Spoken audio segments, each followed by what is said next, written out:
Greetings, ladies and melodists, and welcome to this latest edition of Read TFOS, where I take old stories I've narrated and update them to modern audio standards. Just a quick note, I stream 6 days a week on this channel at GMT-1. If you're interested in that sort of thing, I'd love to see you there. Anyways, more importantly, on to the story. The Right Demon for the Job, written by slightlyassholic. I fall to the stone floor in an ungraceful heap. One moment, I'm dozing in my recliner after getting it in that magical position where my back doesn't hurt, and then there is that dazzling light and splat. Right on the floor. Pain. I'm way too old to flop onto a stone floor. I don't bounce like I used to. I blink and rub my eyes, trying to recover from the spotlight being shoved into them. As they recover, I see what can only be described as some trippy crap. I'm in the middle of a freaking glowing circle with geometric shapes glowing and swirling around. I'm also surrounded by midgets in purple robes. To say that I have absolutely no fecking idea of what's going on is an understatement of the century. I continue to rub my eyes. Things still don't look right. The light is different. The colors are different. I cough. The air is different.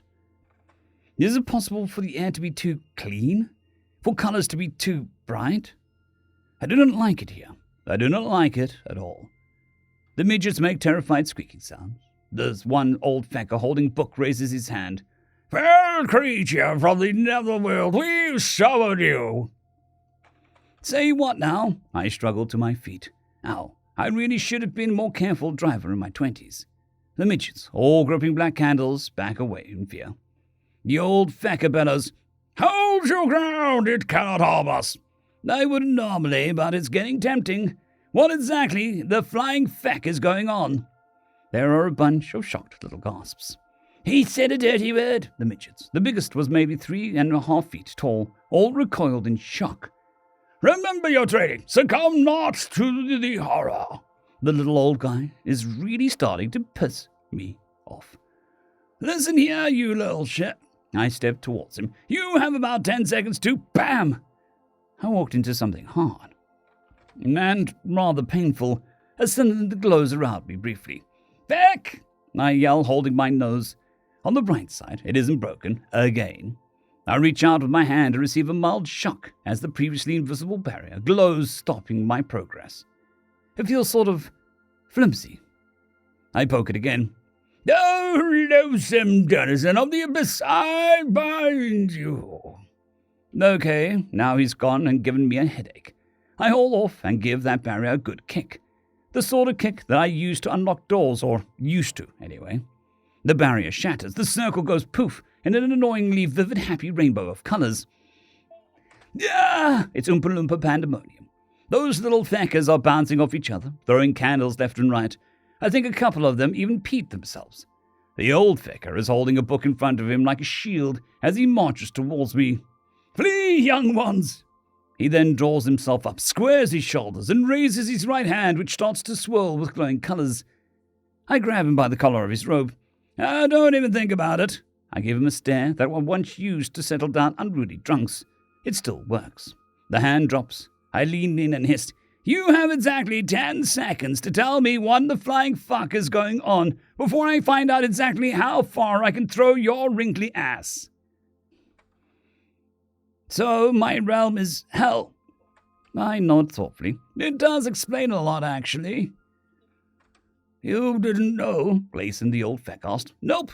We just assumed that it's normal. The place is a bit fecked. Sorry, messed up, but it's normal for us." I cough again. "I guess I need some brimstone." Gleason notices my discomfort. "I apologize for summoning you in such a dank and musty place." "Oh, feck me. This is dank." "Nah, it's cool." Most of the other midgets have long since fled. Some brave souls are huddled by the exit, peering in from the shadows. Too bad their shadows aren't particularly shadowy, and they are practically bright, so I can see them plain as... That's right. I'm a demon. I can do crap like that. "So why do you want to summon a giant demon from hell? No offense, but it seems that you aren't really good at this." Gleason hangs his head and sighs. "Well, you see." He is cut short by a blast of annoyingly perfect trumpet blasts, in charge of a couple dozen little guys clutching what looks like a wooden lances. Gleason gasps. I have this under control. You didn't have to bring the pointy sticks. I sigh heavily. It's going to be a long day. It was a rather tight squeeze, but I managed to crawl out of the cavern in which I was summoned and into a hellishly colourful landscape that looked like a children's cartoon. Giant flowers, impossibly coloured butterflies with big human eyes and smiles, singing birds, happy squirrels, the whole thing. Awaiting outside were another couple dozen of their warriors, and dressed in a silken gown was the most beautiful woman I had ever seen. She is under 3 feet tall, but the 3 feet is perfect. Everyone except her backs away in fear. She holds her ground, looking up at me in a regal manner. She turns to Gleason. You have done well, wizard, to have summoned and bound such a beast. Gleason shifts uncomfortably. I feel a little bad for the little guy. Yep, he got me. I'm bound and all that, I say while giving Gleason a just go with it look. Gleason just sighs and steps forward with his head hanging low. I cannot deceive you, your highness. The demon was too strong, and I could not bind him, he says with a defeated tone in his voice. The queen's eyes widen in shock, but to her credit, she still holds her ground. Her warriors throw themselves in front of her, pointed sticks raised. I step back, raising my hands in what I hope is a reassuring manner. Relax, it's cool. I'm not angry, just really confused. I'm not going to go on a rampage or anything, I sneeze. Christ, this air, it can't be good for my lungs. I reach into my pocket and pull out a pack of smokes. I stop. If I lit one, I could very well kill them. I reluctantly put them back. It has not been bound, but it has agreed to listen to our request, Gleason said. Yeah, what he said. What the... I stop myself. What do you guys want? Gleason hasn't had the chance to tell me. Ignoring the protests, the queen steps out in front of her man. We are locked in a desperate conflict. Our foes seek to conquer us and force me into marriage with their prince. The queen sighs. I went on a date with him once, and he's a very nice person, but I just don't like him in that way. Yeah, some guys can't handle rejection. So the incel decided to declare war. Incel? I know not this word. The queen looked up at me with impossibly beautiful green eyes. It is not the prince, but his father, the king, who seeks conquest. I think Prince Solarian would be happiest just living in the palace dungeon playing games. It's all he talked about during our date. I'm certain that being the highest-ranked player of I think it's some sort of trading card game. It's praiseworthy, but I just couldn't hold my interest. I nod. My buddy has a kid like that. He would do anything to get the little guy out of the house. Declaring wars is a bit much, though. Please, Sir Demon, I ask for your aid. The war is becoming more and more dangerous, and they are driving us back. We were successful until they summoned a demon, and now the tides have turned. I fear that someone could get hurt really bad, or maybe even killed. Say what now? Nobody has been killed yet? The queen looks at me with horror in eyes. You would expect such a terrible thing? Well, yeah. We have wars in hell all the time, and that's just how it usually goes. But that's hell for you, I shrug. I was even in one once, I trailed off. I don't need the details, and I don't want to remember any more than I already do. So we have an invading army with a demon backing it up. You want my help dealing with the situation? I close my eyes. My poor brain can't handle the colors, and her beauty is making it hard to think. Will you please help us, Sir Demon? The queen asked in such a touch of desperation in her voice. The name's Robert, and yeah, I'll help. I used to break up fights all the time. We head to the army's encampment, where a couple dozen of their warriors have pitched their tents with a large bonfire burning in the center. I rush over to the fire to breathe in the smoke, and am immediately disappointed. It smells like what aromatherapy is trying to be and failing miserably. It does seem to help a little, though. The little soldiers all run up and bow upon their queen's approach. She compliments them on their appearance and bravery and bids them to relax and resume their activities. A throne is brought out, and she sits down next to me at the fire. Sir Demon, Robert, I understand that your kind dines on flesh of the living. I do not like where this is heading. Yeah, but... Something looking like it's straight out of that pony cartoon that my buddy's kid is so fond of is let out. We couldn't bring ourselves to kill him, but perhaps you could. I don't really. The pony looks up at me with the big eyes. It's okay. I've lived a full life, and... Oh, Jesus, talks. No, that won't be necessary. In fact, I think I've just become vegetarian. I'm not really hungry anyways. I'm also a bit worried. If their air is wreaking havoc on my lungs, I can only imagine what their food would do to my guts. I may eat a little something later. Vegetables, not meat. Meat? The Queen asks. What is that? Oh, that's the flesh of the living. We call it meat. No meat. Just what you guys eat will be okay if I get peckish. Everyone looks relieved. I say, Sir Robert, you aren't what we expected of a demon. The ancient texts speak of something else entirely. You got lucky. We have plenty of real monsters. Demons vary wildly. Most of us are decent enough, though. I changed the subject. So exactly what are we up against? Do we have any intelligence? The Queen looks offended. Do we appear stupid to you? I shake my head. Not that kind of intelligence. Do we have any information about our foe? We call that intelligence when we are doing our war thing. Our spy shall be here shortly. A figure in forest green suddenly appears, as if summoned. I am already here, your highness. The Queen jumps a little in her chair. Hellwolder, I told you not to do that. Hellwolder grins. I just can't help it. The Queen sighs in a vexed manner. So tell us what you've found. Their force numbers 48 warriors, plus the King's personal guard, numbering another 6. The King's guard are wearing those metal coats. Their demon is of the same kind as yours, but it also is wearing a giant metal coat and carries a massive wooden club. The Queen nods thoughtfully. So nothing has changed. A great army, almost as numerous as our own, with a great demon leading their forces. The Queen says thoughtfully, What do you think, Sir Robert?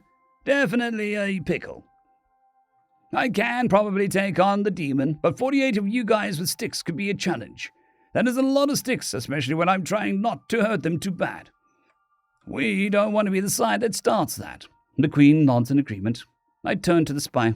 How far is this army at the moment? Just over those hills to the west. All right, we attack at dawn. I hate to impose upon my soldiers. Why so early? The Queen asks. I look at her with a rather confused expression on my face. So we have the sun at our backs? Everyone looks impressed. And if you guys think that's too early, then odds are they will too, and we might be able to catch them with their pants down. Would catching them naked provide an advantage? Unprepared. It's a figure of speech. You do have finished knowledge in the arts of war. I sighed heavily. I guessed, in comparison, I do. Hours passed without incident until a couple of warriors entered camp, with another little guy tied up with rope. Your Highness, we caught the spy lurking in the forest. The Queen looks upon the spy with haughty disdain. Show him how we treat spies in our kingdom. The men grin in an evil manner, and they bring him in front of the Queen and place him on all fours. I look on with amusement. This should be good. My paddle, the Queen shouts. An ornately carved and gilt-light wooden board is presented to her. No, shouts the spy. I'll be good, I promise. The Queen looks down upon him grimly. It is far too late for that. She raises the paddle.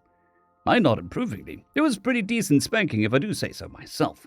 The Queen looks down at the now crying spy. I do apologize, but we can't let you go. You will have to be placed in a timeout until this unpleasantness is over. The spy is led away. The Queen turns her shoulders and shouts, Men and women, prepare yourselves, we attack at dawn.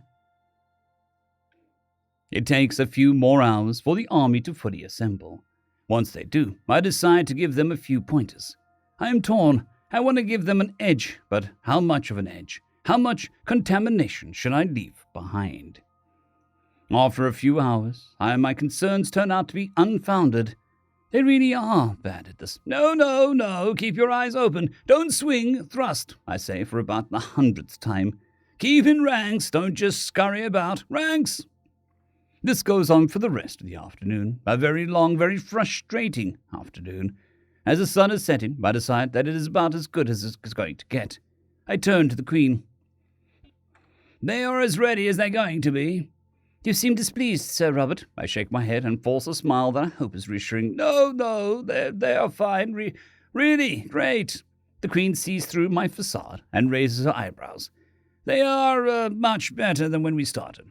If the opposition is like these guys were earlier, we have a real edge. She seems a little more pleased. It's a good thing that this world isn't as familiar as war as I am. A really good thing." The Queen shrugs and sighs. "Well, at least it'll be over one way or the other tomorrow," she says, with a steel in her voice. I nod. "Well, you guys got a big hairy demon and some badly trained soldiers. You'll be fine."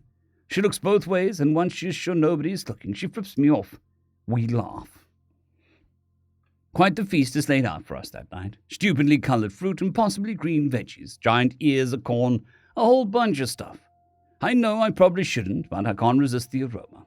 I eat heedless of what will most certainly happen later on. It's amazing. I will remember this meal for the rest of my life. They don't have any bedding large enough, so I just lay in the grass. Even the grass and dirt are soft. I sleep like a baby. I wake to the angelic birdsong, and I don't hurt. I lie there amazed, relished the feeling of not hurting in the morning. This hasn't happened since, hell, I don't know when. I stretch lazily and get to my feet without a single oof. It's early morning, as sure as hell isn't dawn. I feel too good to be annoyed. About that time, my enjoyment of a perfect morning is cut short by the aftermath of eating food that was too good for my guts. This isn't good, but I regret nothing. I warn everyone to not approach and excuse myself. It is bad. It is really bad. I still don't regret the meal, though. I look over at some bushes nearby.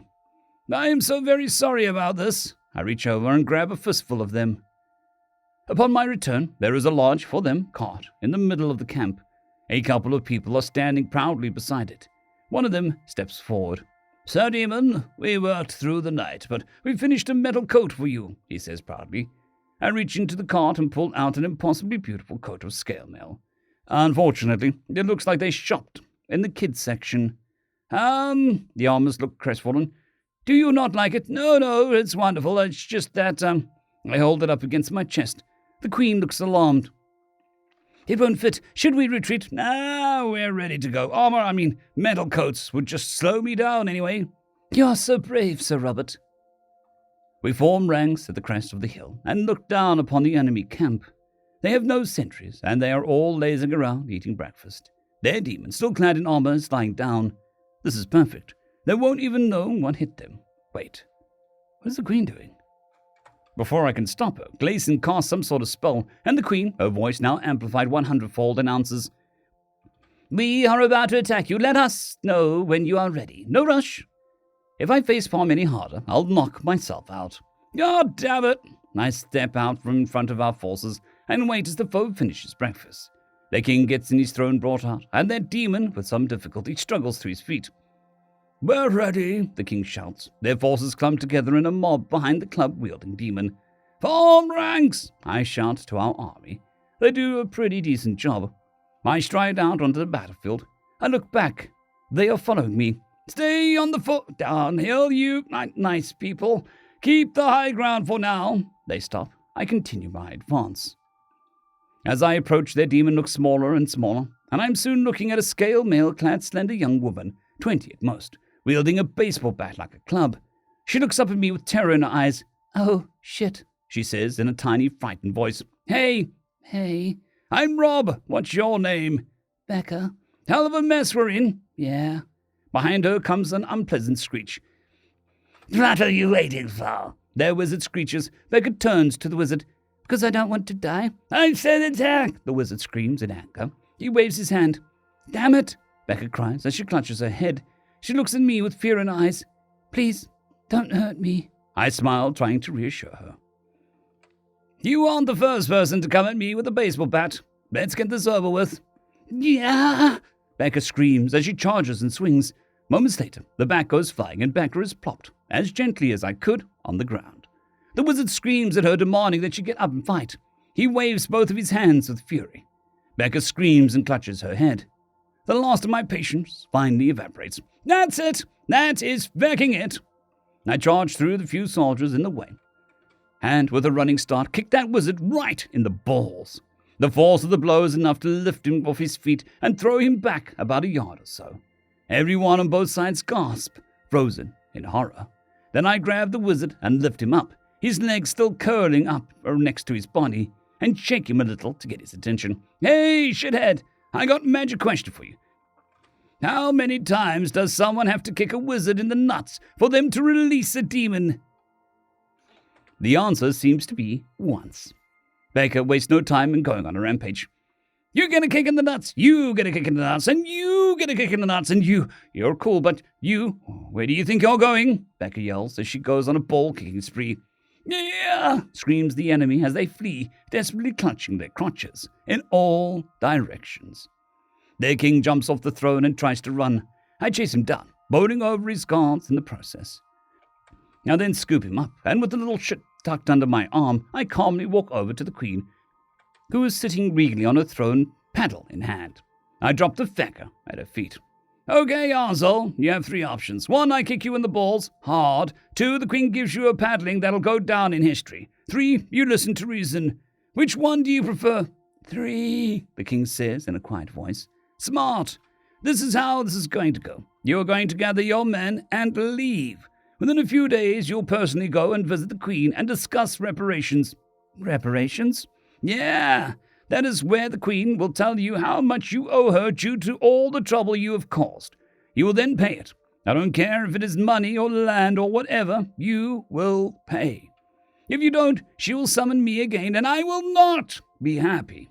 Got it? The king pouts and nods. The queen nods regally. I will be expecting you soon, she says haughtily, then looks upon the field of battle and winces. Sir Robert, could you keep the demon from torturing their wizard? I'll try, but she is pissed. Hey, Becca. Quit hitting yourself. Yeah? Could you stop? You are unsettling the natives, she sighs.